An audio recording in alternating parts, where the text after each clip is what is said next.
Limoncello'nun da sayı arttı. Limoncello keçən ilə nisbətən daha çox stendləri var bu il. Məsələn, fərqli limoncelloların. Bu məsəl üçün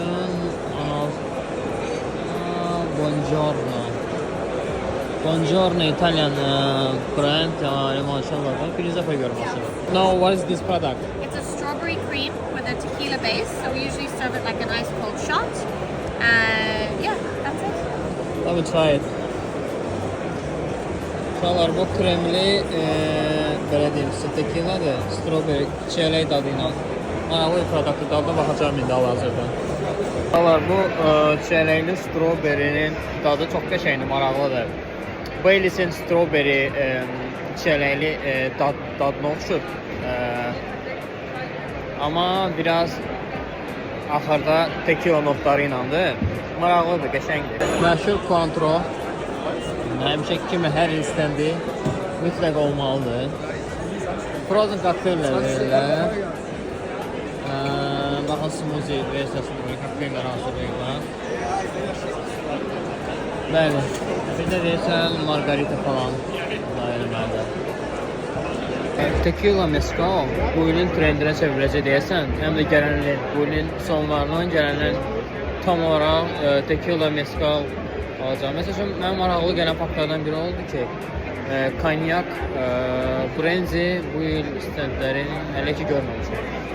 Ona BT'də gəlməmişəm, ona görə çox gəzməmişəm, indi bu məsələ baxacağım. Amma yəni, ən çox da kilo meskaldır, ən çox. Baxın, bir dənə nümunə göstərmişəm. Nümunələrdən biri.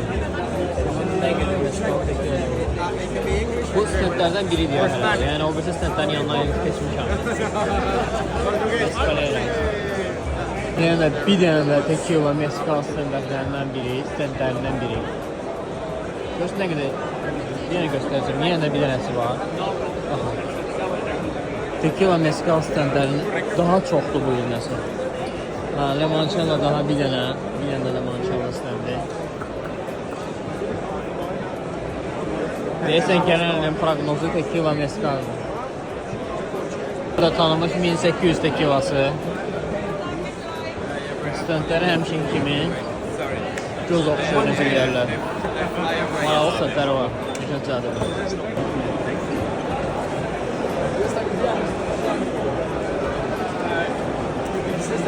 So, yenə tequila stendi 1800. Bu yeni növü isə apelsin likorunun çəlləyində saxlanan tequiladır. Deməli belədir, yəni apelsin dadıyla olan tequila. Maraqlı, baxaq dadı.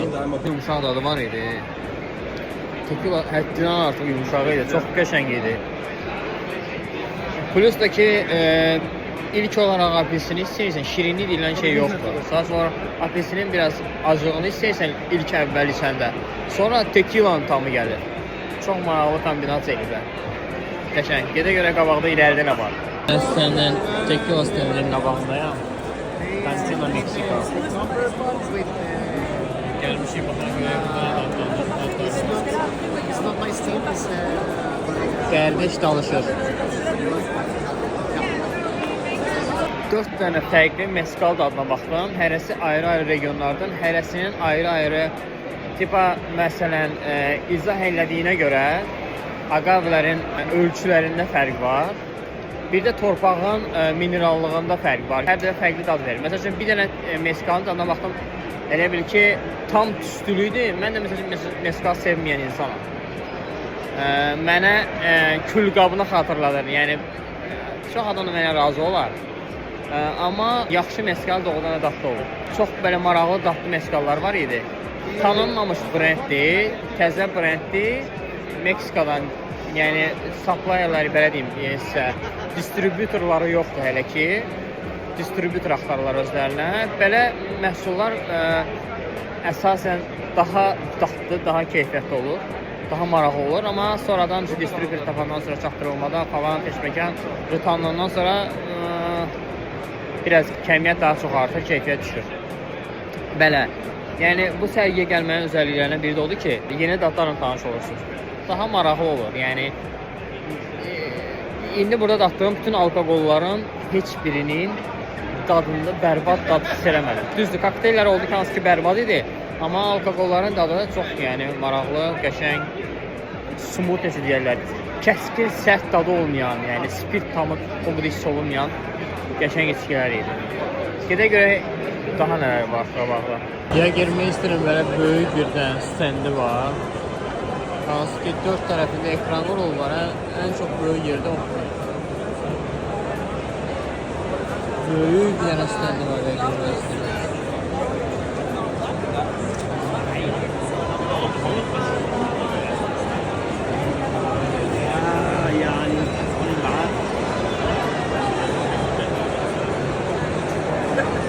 Əsas məsələlərdən biri kino var. Yəqin ki, hamımız görmüşsünüz kino olanı.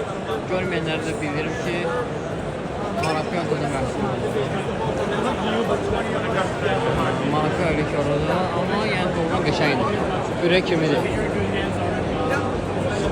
Baxın, Luxardo'nun stendi var burada. Luxardo'nun biz bir dənə brendi bilirik. Maraskino Cherry. Düzdür, amma bir çox növləri var. Aperitivoları var, triple sekləri var, limoncelloları var. Okey, limoncello bizdə Bakıda var. Bitterləri var. Sonra sizə bir maraqlı bir məhsullarını göstəreyim. Onda Dracin, bir də son Cherry'cin maraqlı və bitterləri var. Maraqlı. This is guys, uşaqlar bu Maraskin Luxardo'nun şartrasıdır. This is urban liqueur, like a green shot. Yeah, similar, not the same, right? With the chartreuse. Yeah, please, will be great. Thank you so much. And this is your bitters, right? These are 3 bitter, yeah. Rhubarb, orange and coffee. Uşaqlar, rhubarb, Luxardo'nun orange bitteri, rhubarb bitteri ve kofi bitterleri var.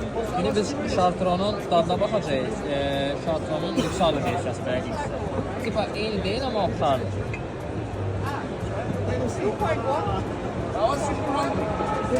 Yeah, it looks like a green Chartreuse, more minty, sweet. It doesn't have a 55 ABV, it's 40. Ah, 40, right.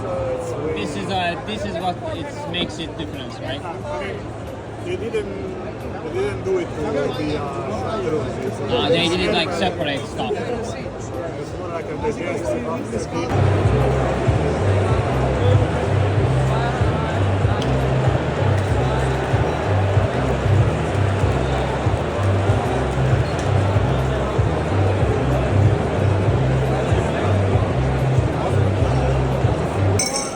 Bu il Yaponiyanın istəni daha çoxdur, Yaponların istəni daha çoxdur keçənə nisbətən. Deməli, Santori House var, hansı ki Rokujin, Hibiti, bir də Toki Whisky burada təqdim olunur.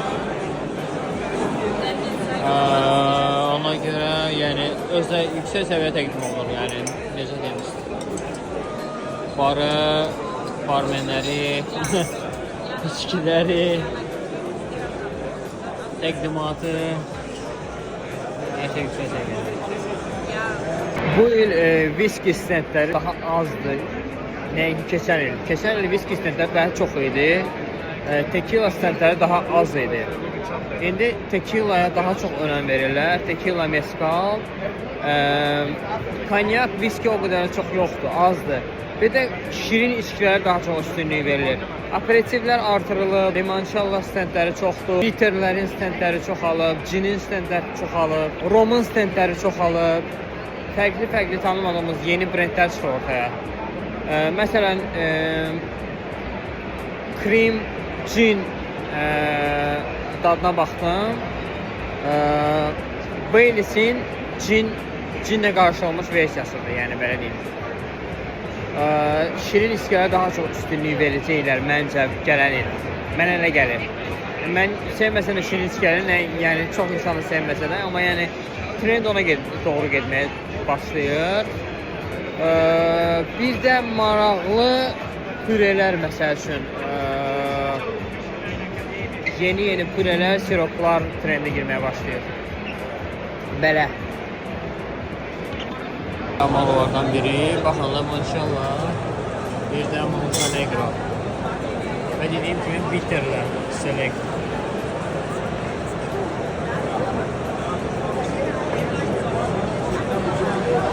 arxadakı bayrağı görürsünüz. O stendi göstərmək istəmirəm. Yəni o stendin burada birinci dəfədir bu stendi buradadır açığı. Adda göstərirəm artıq. Birinci dəfə bu stendi görürəm və böyük bir stendləri var həqiqətən də. Biz də burada ola bilərdik, amma təəssüf ki yoxum. Tequila, yəni tanımadığım brend, yeni bir brend. Sonra reklama daha çox pul yatırıb deyə bilmirəm, yəni tequiladır. Baxın uşaqlar, bir şey deyim. Bu Sambuca kofe ilə espresso martinin dadına baxdım. Həqiqətən də dadlı idi, həqiqətən də maraqlı idi. Biraz kreativ olmağa, yəni üstünlük verin. Yəni məsləhət görürəm kreativ olmağınızı. Çünki burada da, yəni Berlin Bar Konventdə də, yəni barmenlər öz kreativliklərini xoda salıb nəsə eləyirlər. Pis olanı var, yaxşı olanı var, amma yenə eləyirlər. Yəni mən espresso martini kokteylini sevməyən insanam. Amma Sambuca kofe likörü ilə espresso martinini bəyəndim.